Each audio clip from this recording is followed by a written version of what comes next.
Izin memperkenalkan diri, nama saya Binsar Pepahan. Saya pendeta KBP, dosen di STT Jakarta. Bulan 9 akan dilantik jadi rektor, dan kalau anggota gereja saya anggota di KBP Menteng. Sebenarnya kalau ke Kebayoran Baru cukup sering, terutama karena dekat ya Bang Sinto Mervin. Kami dulu saya lupa terus nama WK kita. Bible Study. Hah? Bible Study. Marsada. WK Marsada. Oh iya, mungkin di sini. Ya begitu. Jadi senang sekali, dan kita akan belajar hari ini tentang perumpamaan. Saya tadi lihat-lihat jadwal pelajaran kita. Jadi kita sudah pernah belajar pengantar perjanjian lama, ya. Betul ya? Perjanjian lama, perjanjian baru, tafsir udah. Ada Amang Anwarcan juga sudah pernah ikut di sini. Lalu ada teologi, pengembalaan, homiletik, dan sekarang tentang perumpamaan. Perumpamaan, kalau kita sudah langsung aja ya. Ya. Kalau kita sudah bicara tentang tentang bagaimana Alkitab diterjemahkan, proses. Harusnya Mang Anwar Sen ada ngobrol juga waktu itu, harusnya, nggak tahu. Waktu itu ada ngobrol soal penerjemahan Mang Anwar Sen? Belum selesai ya, Bang. Masih ada. Oh gitu. Jadi kalau kita bicara soal perumpamaan itu utamanya ada di 3 Injil sinoptik, Matius, Markus, dan Lukas. Dia tidak sedikit di Yohanes. Jadi lebih banyak dia di Matius, Markus, dan Lukas. Di Matius, Markus, dan Lukas juga tergantung kepada bagaimana cara kita melihat atau menganggap apa yang disebut perumpamaan. Ada yang bilang 38, ada yang bilang 40, ada yang bilang 41. Jadi tergantung kepada cara kita melihatnya, apakah itu perumpamaan atau bukan. Misalnya Matius 9 ayat 16 dan 17, mari kita lihat sama-sama. Matius 9 ayat 16 dan 17. Coba lihat sebelum nanti saya jelaskan lebih lanjut ya. Mungkin boleh satu orang membaca ayat 16 dan satu orang membaca ayat 17. Tidak seorang pun menambahkan secari kain yang belum susut pada baju yang tua, karena jika demikian kain penambal itu akan mencabik baju itu, lalu makin besarlah koyaknya. Nah itu. Jadi ada yang mengatakan ini perumpamaan, ada yang tidak. Menurut Amang Inang ini perumpamaan bukan? Tidak seorang pun yang menambalkan kain bagus ke kain yang jelek. Kira-kira itu ininya. Perumpamaan. Ini perumpamaan bukan? Jadi ini masalahnya ada pada definisi kita tentang perumpamaan. Kalau orang Batak bilang upasa itu perumpamaan bukan ya? Upasa bukan ya? Upasa itu pepatah ya? Pepatah. Ini seperti ini, tidak seorang pun yang menambalkan kain baru ke kain lama. Ini upasa atau perumpamaan? Gitu dia. Jadi betul lah Mang, definisinya itu berpengaruh. Sekarang ayat 17-nya ada juga yang menaruh ini sebagai perumpamaan. Coba kita baca ayat 17, 9 ayat 17. Begitu pula anggur yang baru tidak diisikan ke dalam kantung kulit yang tua, karena jika demikian kantung itu akan koyak, sehingga anggur itu berkurang dan kantung itu pun hancur. Tetapi anggur yang baru disimpan orang dalam kantung yang baru pula, dan dengan demikian terpelihara kedua-duanya. Nah gitu. Jadi tidak anggur baru nggak dimasukkan ke kantung yang lama. Anggur yang baru diperas gitu nggak dimasukkan kantung yang lama. Harusnya dimasukkan ke tempat penampungan yang baru. Ini perumpamaan bukan? Ya kan gitu dia. Ini masalah definisi. Makanya ada yang bilang 38. Jadi kalau yang bilang 38 yang 2 tadi nggak ikut. Yang barusan kita baca. Kalau bilang 40 dia masuk, kalau ada yang bilang 41. Makanya kemudian kalau kita lihat pembagiannya seperti ini, ada perumpamaan yang ada di semua Injil, gitu ya. Ada yang kebanyakan banyak sekali di Matius dan Lukas. Nah, kalau kita sudah bicara soal penulisan Alkitab misalnya, sudah bicara soal timelinenya, Nang. Injil mana yang duluan ditulis? Markus, ya. Jadi Markus yang pertama kali tulis, makanya Matius dan Lukas jadi lebih banyak perumpamaannya dibandingkan Markus. Karena Markus singkat ya, Markus itu singkat sekali. Matius dan Lukas ketika mereka menulis kesaksian mereka tentang Tuhan Yesus, Markus itu sudah ditulis.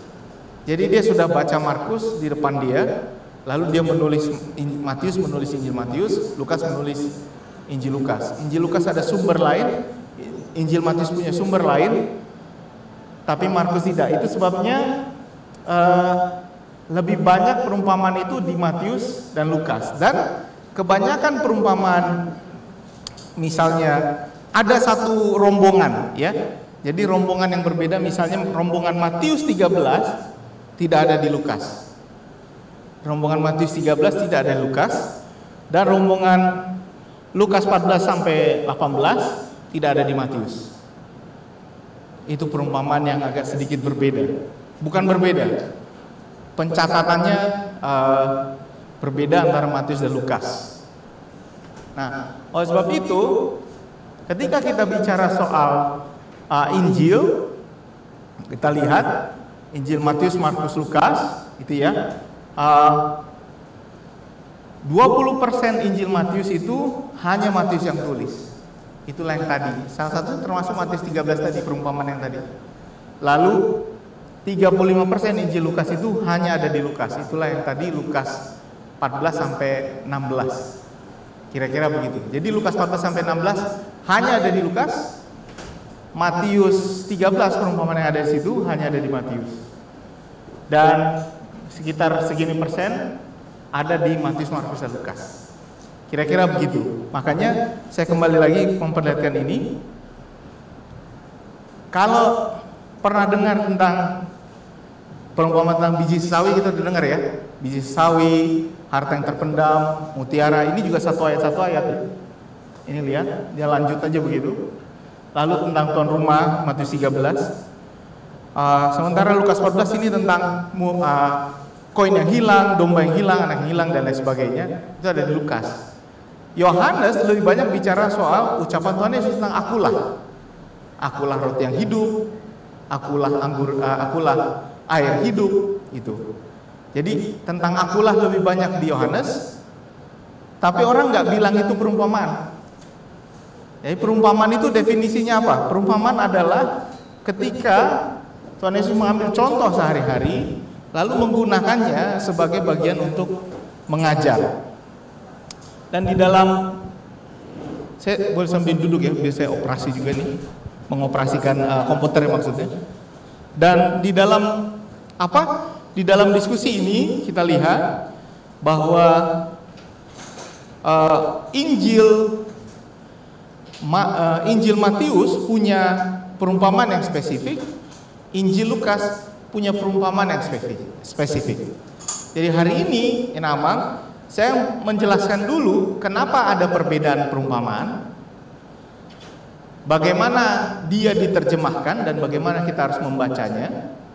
Lalu terakhir kita akan lihat hari ini, kita lihat satu perumpamaan yang dari Lukas, atau perbedaan yang ini yang tidak ada di Matius. Kita akan lihat. Dan nanti kita akan lihat kenapa dia menulis berbeda, karena dia punya tujuan penulisan yang berbeda antara Matius, Markus, Lukas, dan Yohanes. Kalau kita lihat, Lukas itu nanti lebih banyak menggambarkan Tuhan Yesus sebagai anak manusia. Dia betul-betul manusia. Matius itu lebih banyak menggambarkan Tuhan Yesus sebagai Mesias. Makanya di Matius 1 silsilah Tuhan Yesus, inilah silsilahnya. Dia adalah anak raja gitu ya. Dan Matius bentuknya lebih kumpulan cerita, makanya tadi kita baca cuma satu ayat Matius. Sementara Lukas lebih sebagai pencerita dia nulis kayak menuliskan dongeng. Jadi kalau kita membaca perumpamaan, sebenarnya di Lukas lebih jelas membaca perumpamaan daripada di Matius. Karena Matius satu ayat seperti tadi belum tentu kita anggap sebagai perumpamaan. Matius yang 13 tadi. Mari kita lihat. Mari kita tetap buka Matius 13 kita. Mari kita lihat yang satu ayat ini. Misalnya Matius 13 ayat 44. Bisa satu orang tolong baca Matius 13 ayat 44.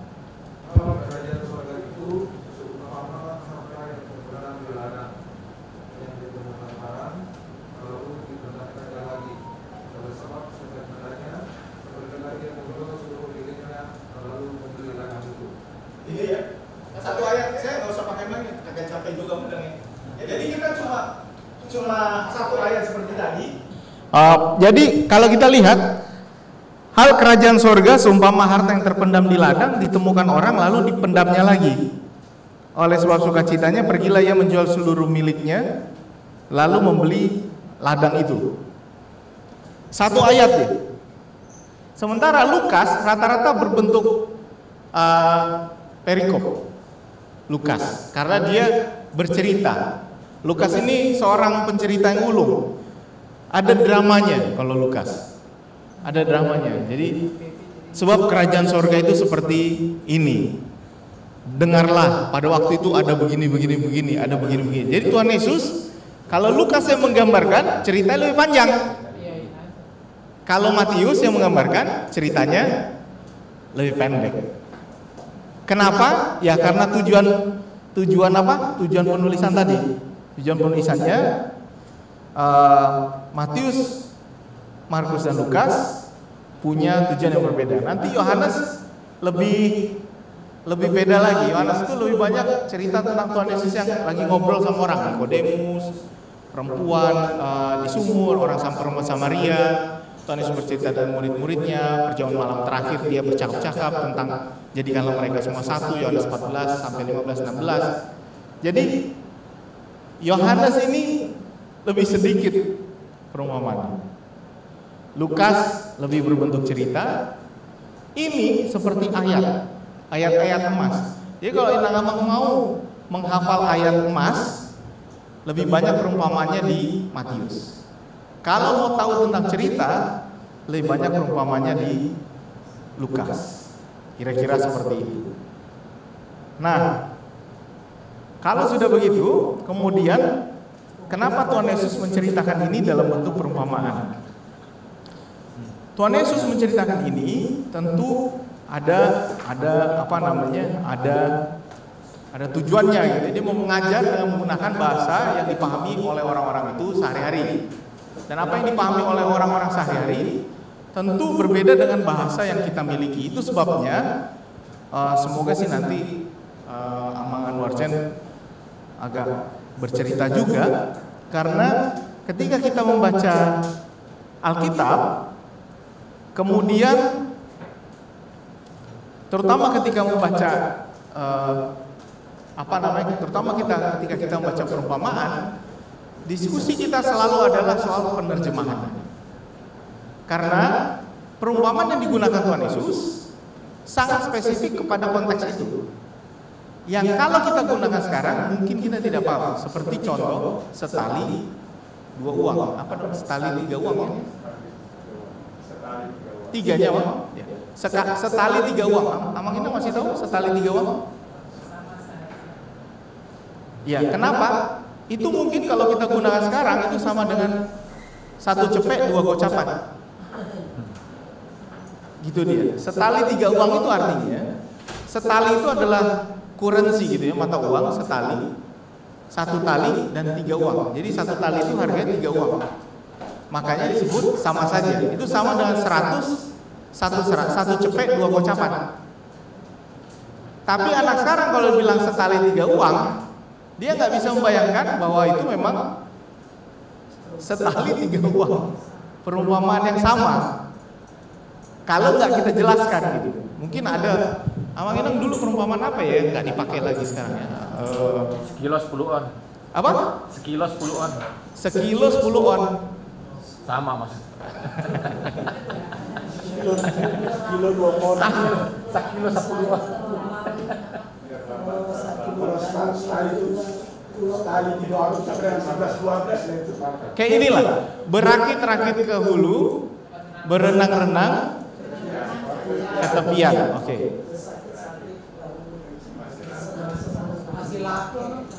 Itu masih laku. Tapi orang nggak paham kenapa harus berakit-rakit ke hulu, berenang-renang ke tepian. Kenapa harus berakit ke hulu? Karena mancing. Lebih banyak nangkap di hulu. Gitu. Sebenarnya dulunya begitu awalnya. Tapi kita kalau nggak paham kenapa perumpamaan itu dibilang seperti itu, ya bingung. Gitu. Nah, masalah perumpamaan adalah masalah penerjemahan. Masalah penerjemahan ada 2 masalah. 1, apakah kita mau menerjemahkan sesuai dengan kata yang tertulis dalam Alkitab itu? Atau 2, kita mau menerjemahkan sesuai dengan makna yang dipahami pembacanya. Oke, saya ulangi. Kalau menerjemahkan ini nanti semoga saya nanti sama Bang Anwar Chen. Saya nggak ada bawa Alkitab TB2 ya. Kalau kita baca Alkitab, perbedaan itu ada 2 menerjemahkan masalahnya. 1, kita mau ikut bahasa Alkitabnya, atau kita mau ikut makna yang dipahami pendengarnya. Contoh kecil, kalau orang Indonesia ngomong ke WC, kita selalu bilang ke belakang. Ke belakang ya, ini seandainya orang Indonesia ngomong ke WC dia selalu bilang ke belakang.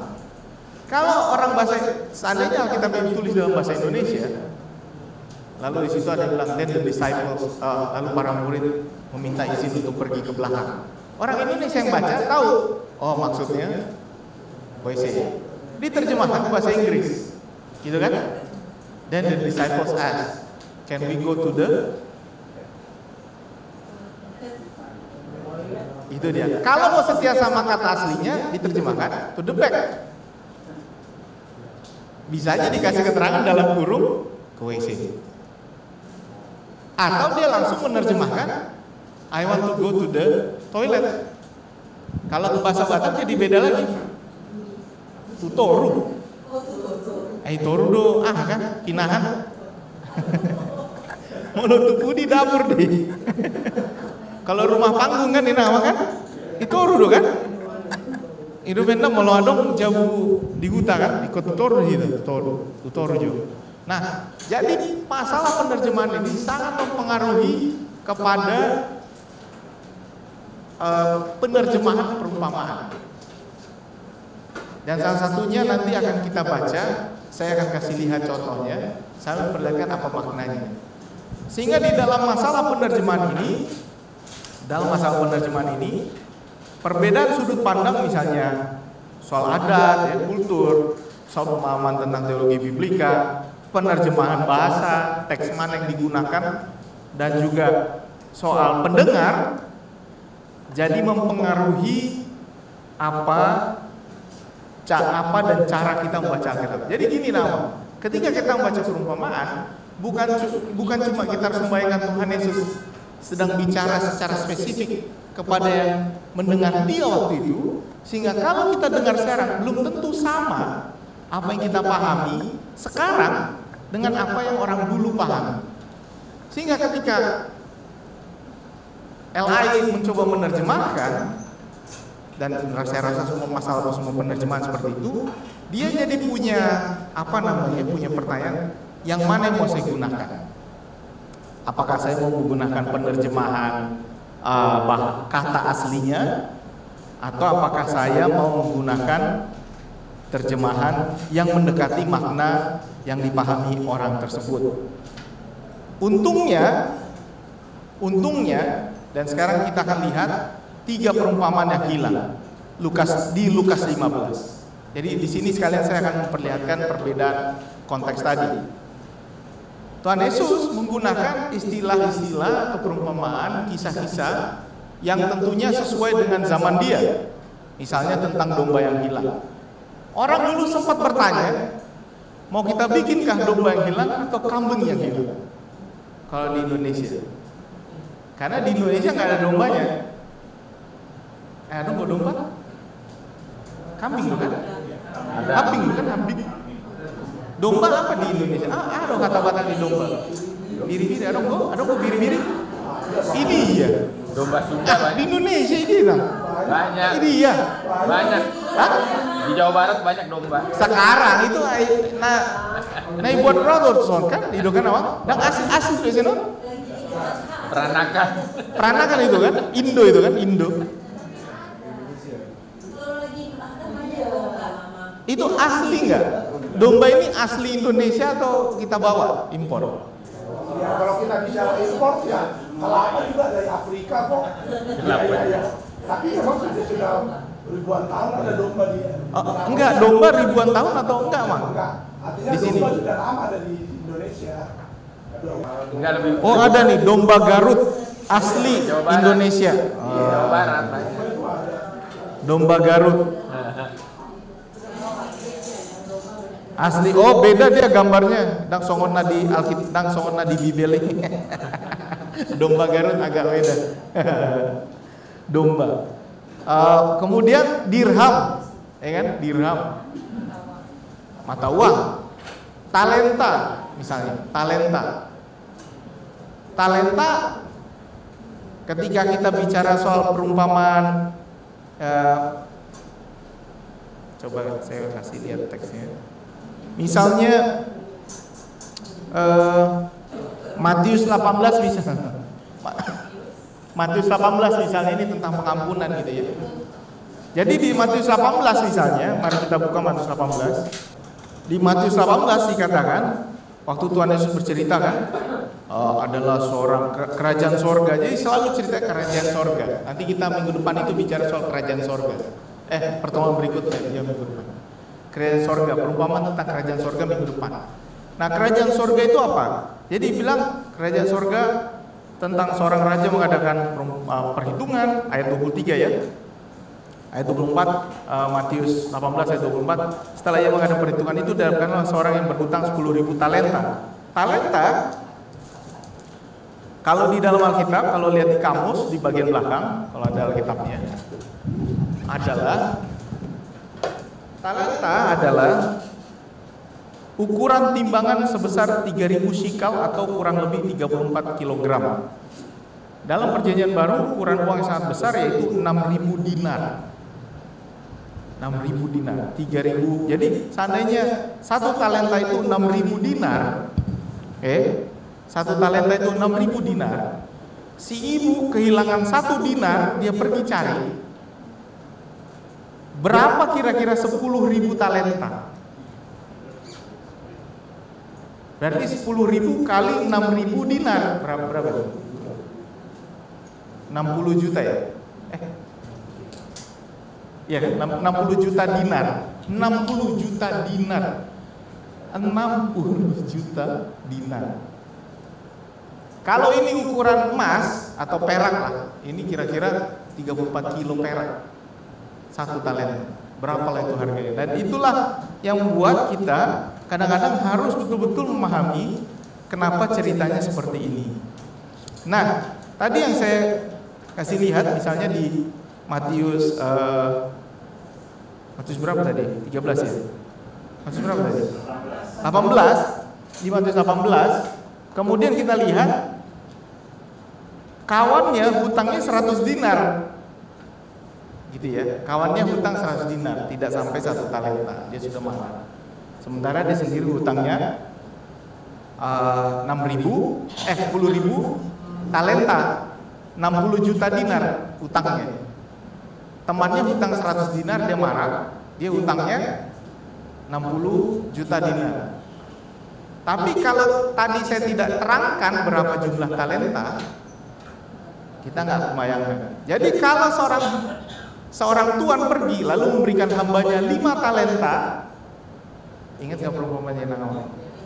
5 terus berapa satu lagi? Dan yang terakhir, yang satu dia kubur kan? Yang dia kubur itu 6.000 dinar. Itu bukan uang yang sedikit yang dia kubur itu. Dia kuburkan saja.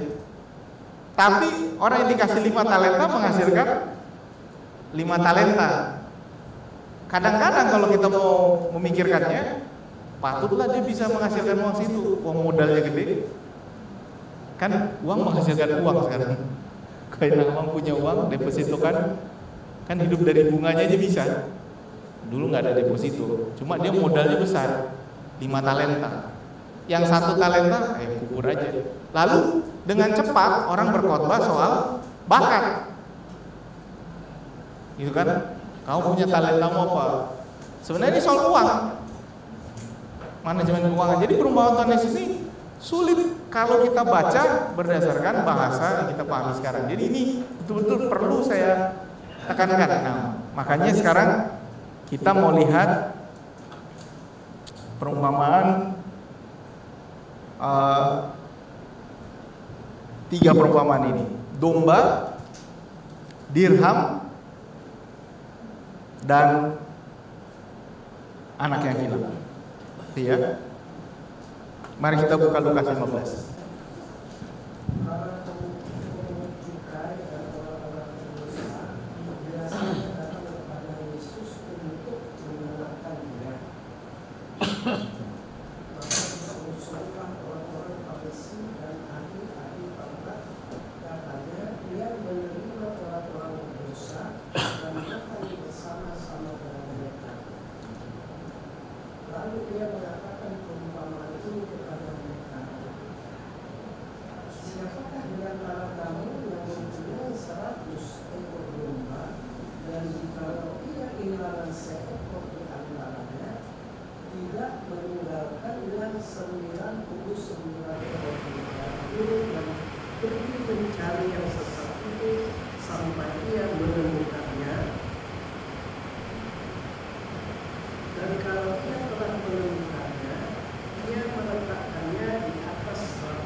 Oke, baik. Mari kita kita lihat ya. Jadi di dalam cerita ini ceritanya adalah pemungut cukai dan orang berdosa datang mendengarkan. Itu kan cerita di awal ya. Lalu yang ikut mendengarkan di situ berarti orang Farisi dan ahli Taurat itu ada di situ. Gitu ya. Kalau enggak kan enggak mungkin bersungut-sungut. Jadi mereka ada di situ. Lalu mereka berkata, ia menerima orang-orang berdosa dan makan bersama-sama dengan mereka. Lalu Tuhan Yesus bercerita tentang perumpamaan ini.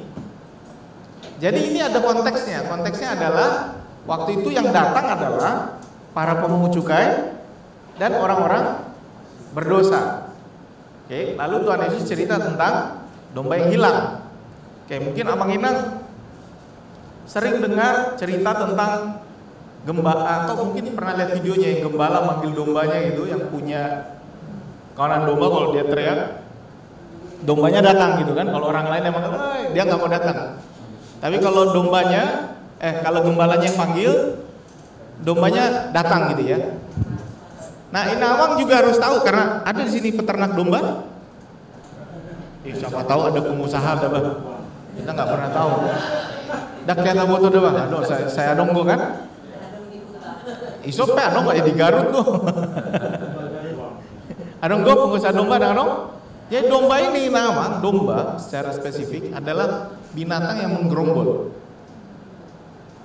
Gitu ya. Ini binatang yang menggerombol. Binatang yang menggerombol ini dia nggak akan kemana-mana selama gerombolannya di situ. Gitu domba ini. Jadi domba ini bisa, misalnya gembala bisa pergi, balik lagi selama nggak ada yang ngancam, rumput ada di situ, dombanya nggak akan pergi. Karena dia memang ini sifatnya menggerombol, ngumpul. Kalau ada satu yang nyasar dan dia tidak bisa mendengar suara gembalanya dan dia tidak melihat temannya, dia tidak akan bisa kembali. Jadi domba tidak bisa balik sendiri, makanya harus dicari. Jadi Tuhan Yesus sedang bilang, para pemungut cukai dan orang-orang berdosa tidak bisa kembali, harus dicari. Jadi dia tinggal, sebenarnya kita bisa aja berkata seperti kejem banget sih, tinggal yang 99, yang satu dicari, yang 99 yang jaga siapa? Gak pernah ada yang nanya seperti itu. Coba Amang ini punya 100 anak, satu anak hilang, 99 tinggalin gak untuk nyari yang satu? Cobalah dulu, coba. Yang satu anak harapan. Hah? Yang satu anak harapan. Biarin anak harapan, ini 99 anak ya, tinggalin gak yang 99? Belum tentu, karena 99 bisa kabur. Tapi domba 99 gak kabur dia. Dia gerombol aja situ, makanya dia bisa pergi tenang. Ku cari dulu bah, yang satu ini. Ketemu. Karena yang satu ini kalau nggak dicari, nggak pulang, hilang udah. Itulah pemungut cukai dan orang berdosa. Oke? Next, dirham yang hilang. Silakan yang berikutnya baca Lukas 15 ayat 8 sampai 10. Atau perempuan manakah yang mempunyai 10 dirham dan jika ia kehilangan satu di antaranya tidak menyalakan pelita dan menyapu rumah serta mencarinya dengan cermat sampai ia menemukannya. Perumpamaan tentang dirham yang hilang ayat 9. Dan kalau ia telah menemukannya, ia memanggil sahabat-sahabat dan tetangga-tetangganya serta berkata, bersukacitalah bersama-sama dengan aku, sebab dirhamku yang hilang itu telah kutemukan. Ayat 10. Aku berkata kepadamu, demikian juga akan ada sukacita pada malaikat-malaikat Allah karena satu orang berdosa yang bertobat. Nah, sebentar ya. Jadi di dalam perumpamaan ini kan dimulai di ayat 8, atau perempuan manakah yang punya 10 dirham gitu ya. Perempuan manakah yang punya 10 dirham lalu dan jika ia kehilangan satu di antaranya tidak menyalakan pelita. Jadi artinya ini masih bercerita tentang orang berdosa pemungut cukai tadi, ya kan? Jadi dia lanjut atau dibilang atau oke, ceritanya beda. Ada seorang punya 10 dirham, satu gelinding jatuh, dia sapu rumahnya. Enak begitu nggak? Soalnya ditanya perempuan manakah, sampai dicari gitu, sapu gitu. Ilului dah bah, ilului dia loh dirhamon. Ini agak lumayan juga, $50 sekarang harganya. Tergantung keluarga juga ya. Lalu dicari, lalu kalau temukan ia manggil sahabat, lalu bersukacita, gitu kan? Kenapa? Dirham nggak bisa pulang sendiri.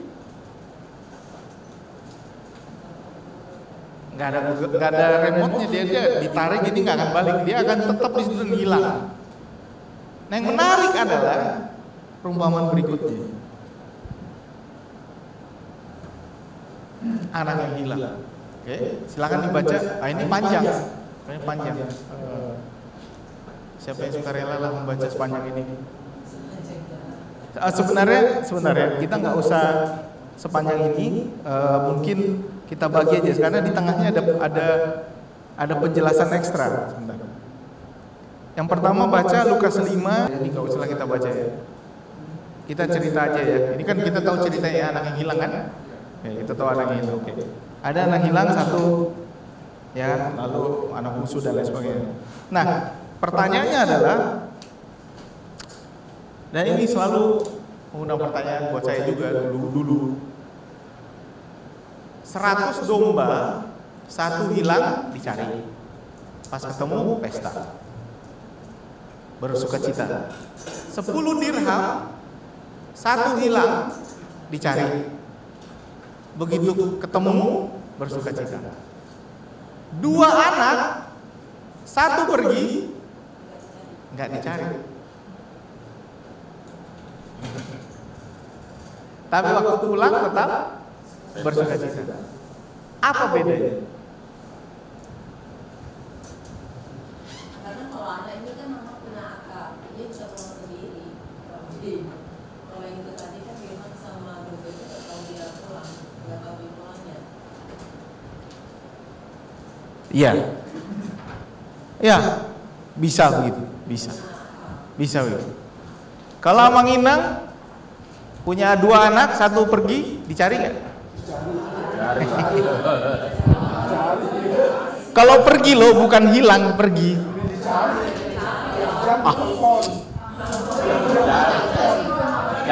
Cari. Inang nggak? Kalau istri yang pergi nggak dicari?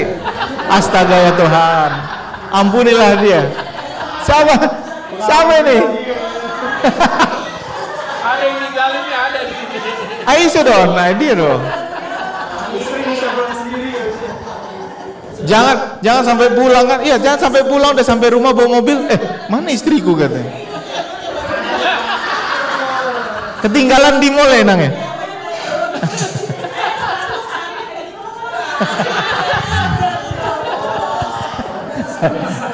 Itu kan nggak pergi.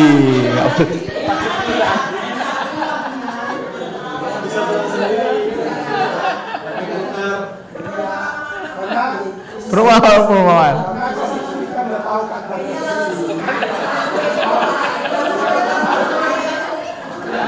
Jadi anak lebih berharga dari pasangan gitu ya. Kalau istri udah tahu tandanya sendiri. Kalau istri tahu jalan pulang ya, Bang. Tahu jalan pulang. Bahaya itu kalau istri pergi teleponin tanda tanya. Tapi dia nggak tahu jalan pulang. Nah, dalam cerita ini mari kita lihat kalau cerita pertama cuma 1 pemeran utama, gembala. Gitu ya. Cerita kedua cuma 1 pemeran utama, sang perempuan yang kehilangan uang. Tapi perempuan yang ketiga ada 3 peran.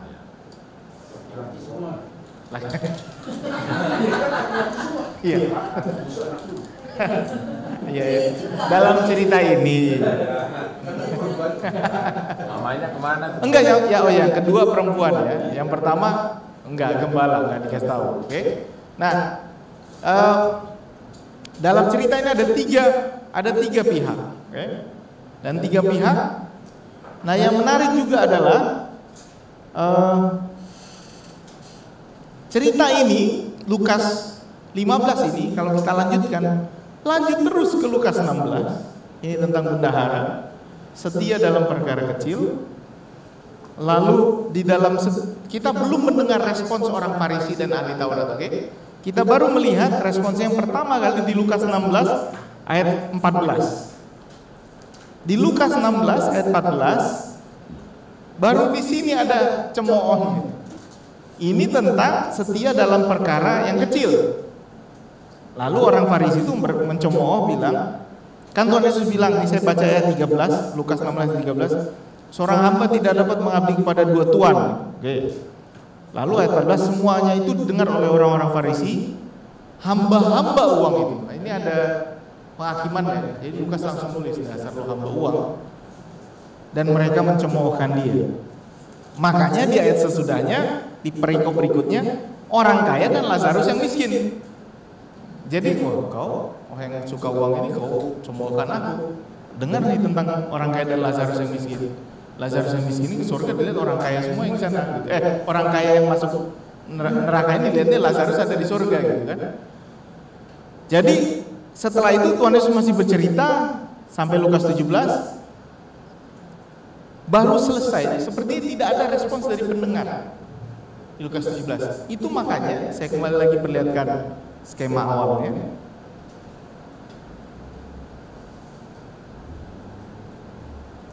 Hanya Lukas yang punya cerita itu. Ya kan? Nggak ada di Injil lain, nggak ada. Hanya Lukas. Lukas ini ceritanya panjang lebar deh. Panjang lebar. Nah, dalam kisah yang spesifik kita baca tentang anak yang hilang.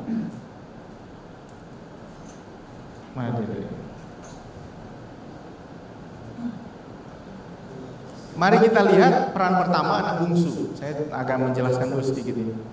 Nah, menariknya adalah kita harus memahami anak bungsu ini. Dia kan minta bagian sebelum bapak meninggal gitu ya.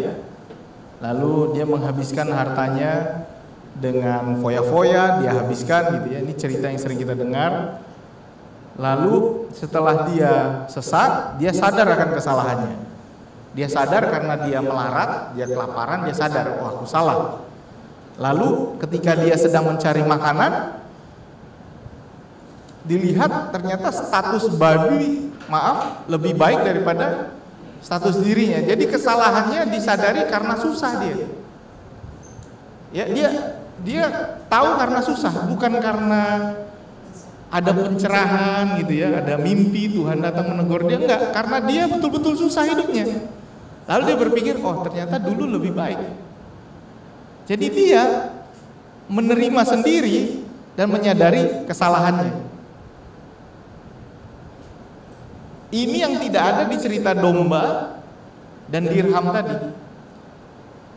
Dirham tidak berpikir, domba tidak bisa lepas dari kawanannya.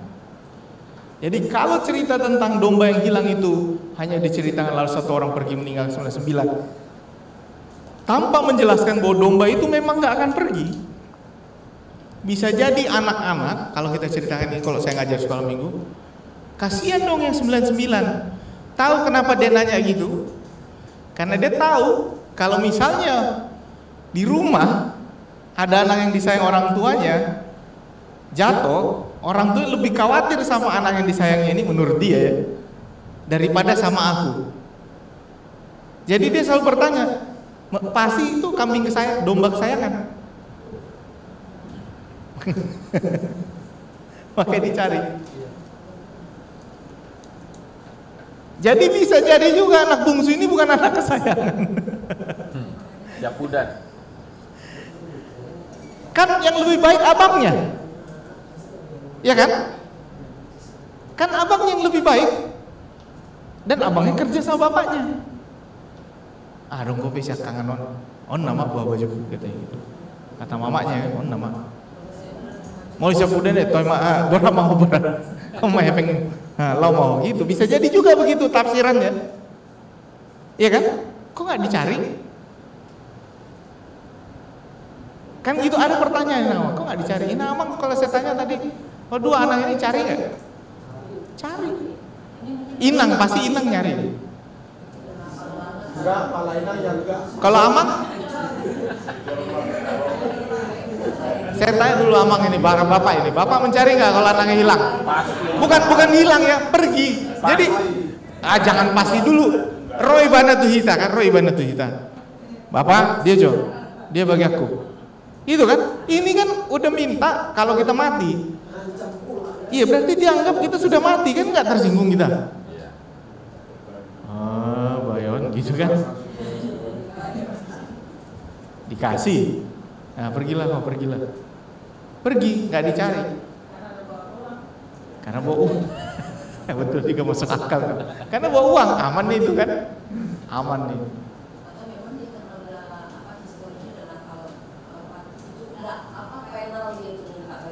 Iya. Atau begitu. Kan ini asumsi kita karena ceritanya nggak komplit kan. Ceritanya nggak komplit. Jadi kita berasumsi seperti itu. Kalau Amang Inang baca Alkitab ini cuma membaca seperti itu lalu bilang emanglah, aduh syukurlah anak ini kembali. Itu nggak ada dramanya. Dramanya itu muncul ketika kita membayangkan kok begitu Tuhan Yesus ceritanya. Kok begitu dia? Amang Inang harus tahu. Pertanyaan terakhirnya adalah kira-kira orang berdosa dan pemungut cukai ini anak yang hilangkah, domba yang hilangkah, atau dirham yang hilang?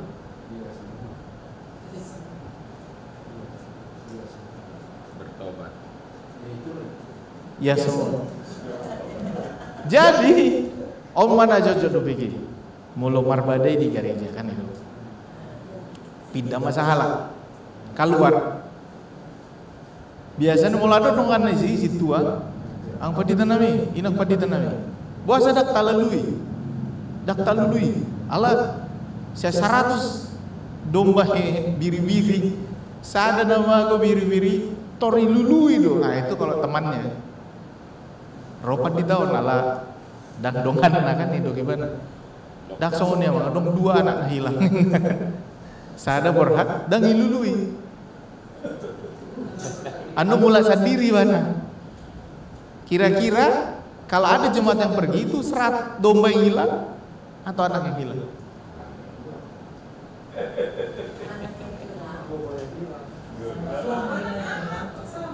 Enggak lah. Ayo. Domba itu gerombol. Tapi gini Pak, kalau dia itu keluar tapi pergi ke gereja yang lain, kan bukan yang hilang. Asik. Mana cocok sama. Kalau itu bukan domba yang hilang ya. Itu domba yang jajan. Tur. Gak apa-apa juga tur. Biasa lah itu. Nah, ketika dia pulang gitu ya. Lalu dia pulang, lalu dia sampai kepada rumah orang tuanya, lalu dia bilang, Bapak, aku telah berdosa terhadap sorga dan terhadap Bapak, aku tidak layak lagi sebut anak Bapak. Jadi dia tahu hidupnya susah, kalau mau kembali dia harus minta maaf. Lalu dia menyesal, tidak layak lagi disebut anak Bapak. Jadikanlah aku upah. Dia sadar, saya sudah mengambil semua hak saya tidak lagi punya hak di sini. Ini disinilah berakhir peran anak bungsu. Lalu datang bapaknya, kan? Sang bapak melihat anak kembali, berlari dan mendapatkan sang anak, menunjukkan bahwa sang bapak sudah menantikannya. Gitu. Biar mana songo dia be anak dari. Gitu kan? Dan sudah pasti terus dipikirkan ini. Udah pasti dia namanya sonari. Ngamar gue ibadah sonari. Anak di belakang. Udah pasti itu dipikirkan dia. Biar gimana juga itu anaknya ya kan? Dan dalam hati udah dipikir-pikirnya itu.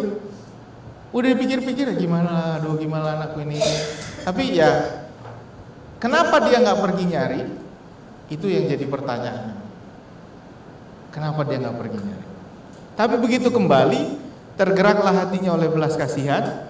Dia lari, dia rangkul, dia cium. Lalu dibilang, bawa kemari jubah, pakaikan, ambil lembu, anakku ini mati hidup kembali. Jadi yang dikatakan ini yang menarik. Sudah dianggap mati anaknya.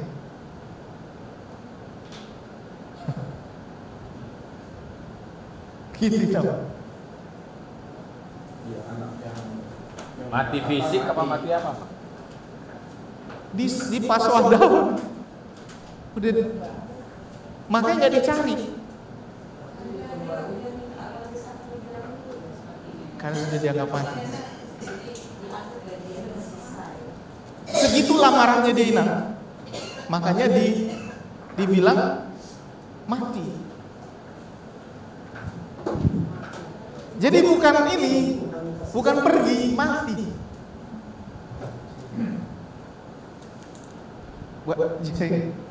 Inilah kalau kita kan kalau berantem, dah anakku kok gitu kira-kira begitulah. Oleh sadar anakku, orang mau. Jadi bisa jadi pas berangkatnya nggak baik-baik juga. Tapi nggak diceritakan. Karena pantang ini buat orang Yahudi, orang belum mati. Pantang. Ya kita. Jadi ini menariknya nama. Kalau saya cerita soal Alkitab ini, kita cerita soal Alkitab ini sama orang Batak, lebih paham dia. Lebih paham dia rasa sakit hatinya. Lebih susah saya menerangkan ini waktu itu sama orang Belanda. Oke? Karena waktu saya khotbah sama orang Belanda, oh iya, ya udah bagi aja, udah selesai. Kenapa harus marah? Besok dia dipajai katanya. Apa itu artinya? Ya pajai, silakan berangkat sendiri. Silakan hidup mandiri. Malah dia bingung kenapa anak masih situ, gak pergi juga. Gitu ya, jadi agak beda budaya. Jadi kalau budaya kita agak gampang menjelaskan ini. Karena budaya kita seperti ini, tapi kalau sama orang Belanda justru dia nggak ngerti. Kenapa harus marah? Ya anggap aja 2 anak, saya sudah siapkan uang sekolah mereka, uang warisan mereka. Satu datang minta, saya mau pergi, silakan. Buka usahamu sendiri, pergi kamu. Ini bagianmu. Jangan minta lagi ya. Buat dia masuk akal, buat kita tersinggung masih hidup aku. Jadi kita lebih punya perasaan untuk teks ini daripada orang Barat. Dan orang Barat itu nggak paham. Kok di sini sebut mati? Kalau saya jelasin sama orang Barat, nggak dong, dang anakku beho gitu. Kalau saya ada anakku, kalau saya ada anakku, dang anakku beho. Udah selesai itu kalau orang Batak udah bilang gitu. Biasanya mama yang nangis. Selesai pada saat itu. Tapi kan kepikiran terus sama dia anakku. Kembali lagi orang Batak terima kok. Itu dia. Terimanya orang Batak kalau anak yang pulang? Pasti di? Tapi di sini nggak nampak kalau dia anaknya itu ditegur atau dimarahin. Nggak dimarahin, langsung dipeluk. Kalau Inang marah dulu kan? Gimana? Gimana Om Inang? Marah nggak? Jadi nggak marah, nggak murung ya? Itu lari lagi. Kalau dia balik, karena dia sudah merasakan kesalahannya. Oh, sadar ya. Sadar. Tapi kalau kita tarikin, pasti dia masih melawan. Masih melawan. Kalau bisa balik dia mati.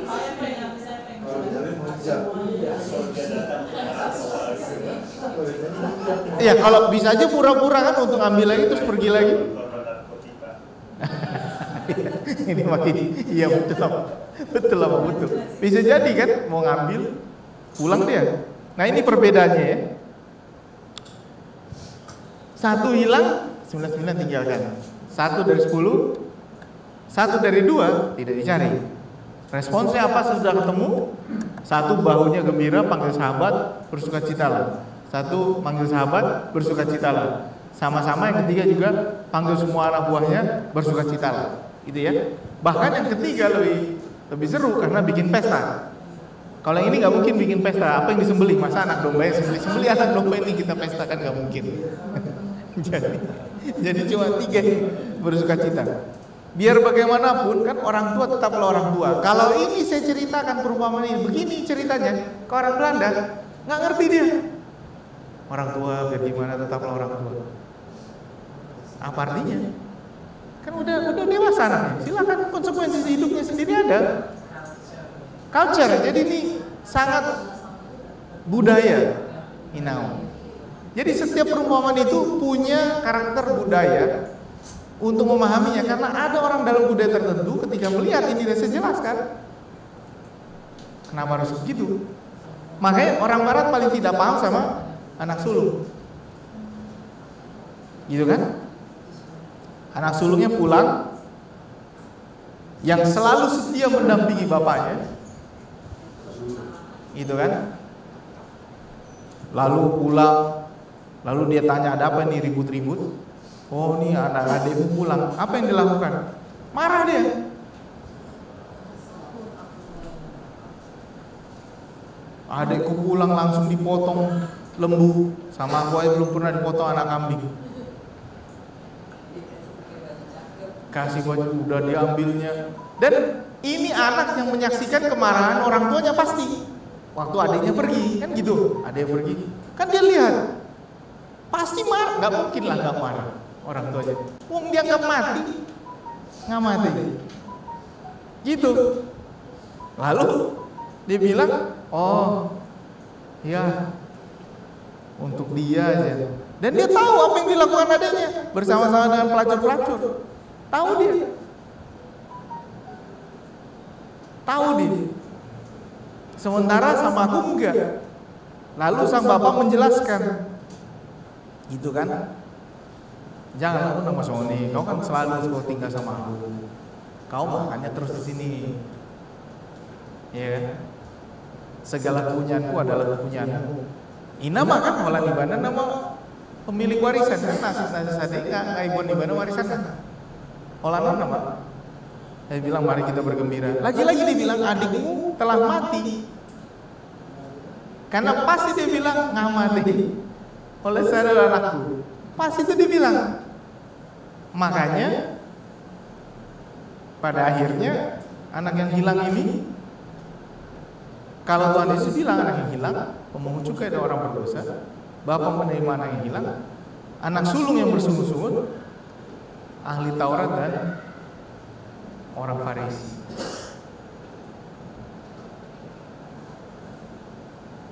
Karena dalam perumpamaan domba yang hilang, orang Farisi ini posisinya apa?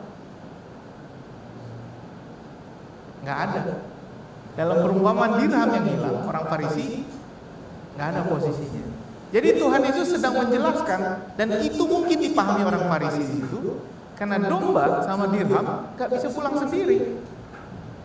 Tapi anak yang hilang, dan Tuhan Yesus waktu itu dulu mengajak orang berdosa dan ahli dan siapa? Di ayat 15 ayat 1 kan dibilang, para pemungut cukai dan orang-orang berdosa biasanya datang kepada Yesus. Bukan Tuhan Yesus yang mendatangi mereka, mereka yang datang.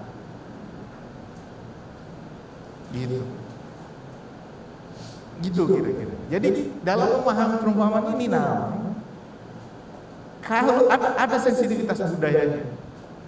Kalau tadi menjelaskan ini misalnya sama budaya peternak, dia paham langsung soal domba. Orang Batak nggak paham domba begitu. Kalau soal uang yang hilang kita paham, karena somoni do kita meladong nama aku ibongkar do jawi ini do naking. Apalagi kalau berlian udah pastilah.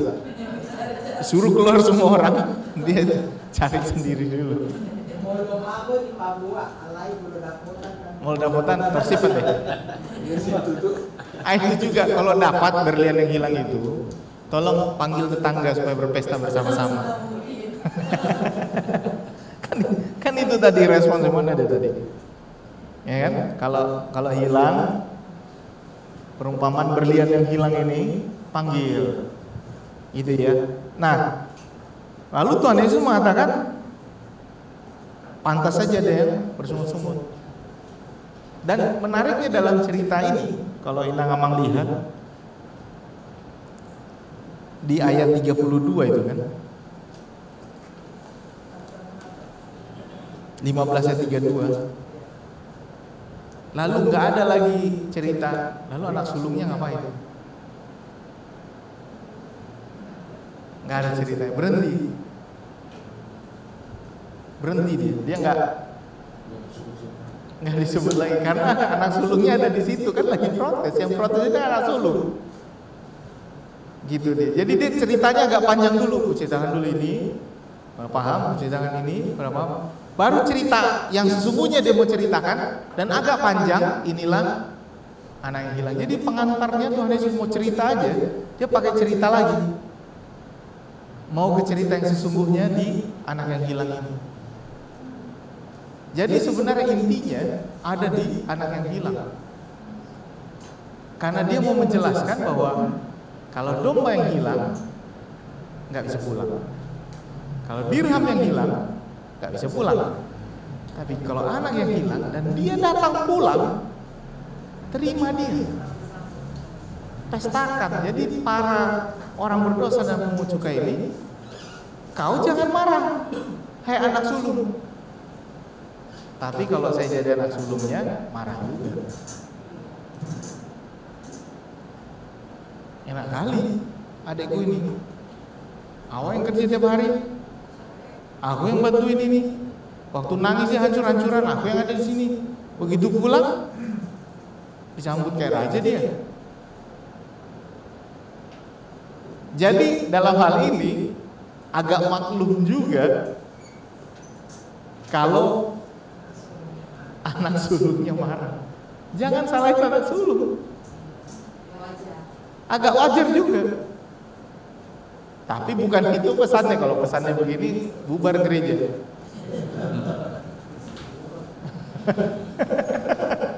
Bubar gereja. Karena itu pesannya mungkin untuk yang bungsu kembalilah. Saya siap menerima gitu kan. Orang berdosa itu kan di situ dia dengar. Oh, kalau aku pulang aku diterima.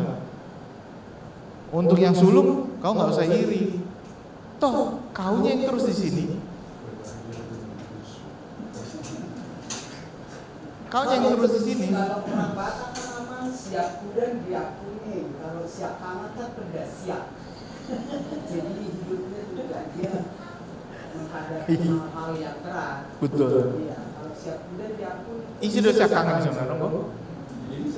Oh, anak siap kangen, dong, Bang, saya, dong, Bang. Nasi, amang. Dang siap kangen, isi siap kangen, sana. Anak siap kangen. Dah, ulang tau dong. Dia dong. Siapa amang Lubis? Istri saya sekarang. Nyonya Lubis. Oh enggak, Inang yang anak pertama.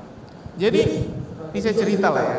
Saya kan anak pertama. Saya tadi kesini dari Durensawit agak jauh, makanya agak muter-muter jalannya. Tadi ke rumah mama, ayah udah meninggal 2 tahun yang lalu. Jadi sebagai anak pertama ini bebannya berat juga ya. Saya ini curhat sebagai anak pertama. Kan selalu begitu kalau pesannya keluarga, waduh ganti nih bapak, terus begitu ke aku, terus nggak ada kadekku, waduh ganti nih bapak, waduh naik kon jauh, waduh gitu terus ya kan, kita terus disuruh-suruh. Nah jadi mama ini kan rumah sendiri di Durensawit, dia tinggal sendiri sama adek, sama Ito aku adek paling kecil, tapi sendiri nggak ada ART gitu, kan, rumah besar. Berapa kamarnya? 6 kamar. Lantai atas nggak pernah lagi diinjak. 6 kamar. Adekku kerja pulang sampai malam, itu kan.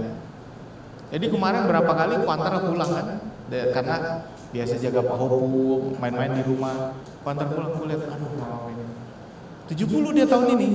Memang kelihatannya fit, karena olahraga apa segala fit. Tapi dia pulang ke atas nyalain lampu gitu kan.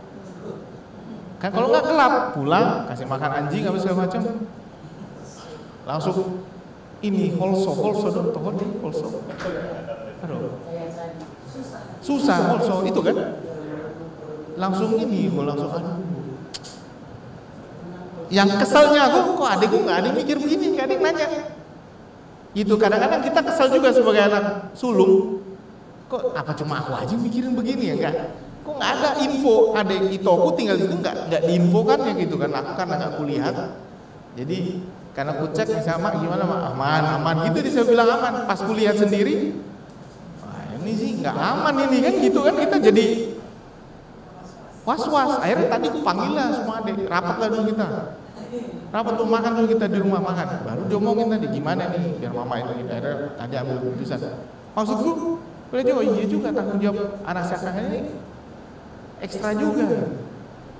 Jadi kalau dia marah, ya oke lah. Pembelaan diri. Ini pembelaan diri ya kan? Pembelaan diri nih. Pembelaan diri. Karena aku ingat dulu, jadi adekku dulu, waktu SMA, waktu itu ayah ditahan. Ayah saya Mukhtar Papahan. Jadi waktu kami SMA, ayah ditahan pemerintah, kan gitu. Kalau teman SMA aku dulu bercanda kejam-kejam memang. Tapi teman SMA aku anggap bercanda aja itu, ketawa-ketawa lah. Tapi adekku terpengaruh sama bercandaan begini, stres dia, tersinggung, berantem dia, akhirnya dia nggak masuk sekolah gitu ya, cabut. Nah waktu saya keluar penjara, yang diurusin dia terus. Waktu itu kan Caturulan ya, sebulan dia nggak sekolah, Caturulan 1 bulan nggak sekolah. Dia terus yang diurusin. Waktu itu aku mikir, ini kalau di doa dia terus yang disebut namanya nih. Aku mau jadi pendeta nggak disebut-sebut. Saudara, kalau kali di Pakistan. Karena itu tadi. Anak pertama itu udah nggak kemana-mana nih, biar diamkan aja gitu. Jadi kadang-kadang, oh iya tanggung jawabnya ekstra juga ya, ekstra juga. Tapi kalau melihat cerita ini, sebenarnya harus dipahami adalah anak pertama itu harus sadar. Kalau ini refleksi kan. Kalau nanti anak saya 2 Bang, kalau nanti siap muda udah begitu, kan? Pasti yang perhatian saya tetap ke siap muda, karena yang siap kangen udah beres, yang udah beres nggak usah diatur, jadi sendiri tuh. Yang susah ini yang paling diperhatikan kan gitu orang tua. Jadi sekarang sesudah punya anak, saya jadi maklum. Oh, ya memang, ya itulah bebannya. Saya lancar. Apa boleh buat, sehingga sekarang menyadari ini, harusnya orang Farisi kalau dengar ini masuk dalam hatinya, lo bilang harusnya nggak boleh ngeluh, karena saya fine aja. Makanya orang Yahudi tetap anak pertama. Orang Yahudi tetap anak pertama. Masa orang Yahudi marah karena ada anak lain yang diterima sama orang tua? Gitu kira-kira. Jadi memahami ini nama perumpamaan itu betul-betul harus paham sisi budaya. Dan ini saya sudah ceritakan waktu PA sama orang Belanda, nggak masuk akal banget. Jadi saya harus cerita dulu perasaan orang Asia karena dekat keluarganya, dan anak-anak ini pasti masih tinggal sama orang tuanya sampai usia tertentu, bahkan mungkin sampai menikah anak-anak masih tinggal sama orang tuanya, melanjutkan bisnis orang tuanya, kerjasama dengan orang tuanya, sehingga dia akan merasakan perasaan seperti itu. Kalau anaknya yang bungsu pergi, dia akan marah, sehingga abangnya bisa tersinggung. Kalau dia bilang, ya biarin aja, dewasakannya dong, kalau perlu abangnya suruh pergi juga, kasih uangnya biar adil. Gitu. Jadi itu solusi dari orang barat begitu, kasih uang ke abangnya supaya adil, nggak ada yang marah. Gitu. Jadi kita agak gampang saya jelaskan nih karena sensitivitas budaya. Imajo, inama. Minggu depan kita akan ngomong soal kerajaan Allah dengan beberapa contoh, tapi ini saya mau kasih lihat karena tidak boleh kita membaca literally hanya begitu saja. Ternyata ada makna lain di balik teks tersebut.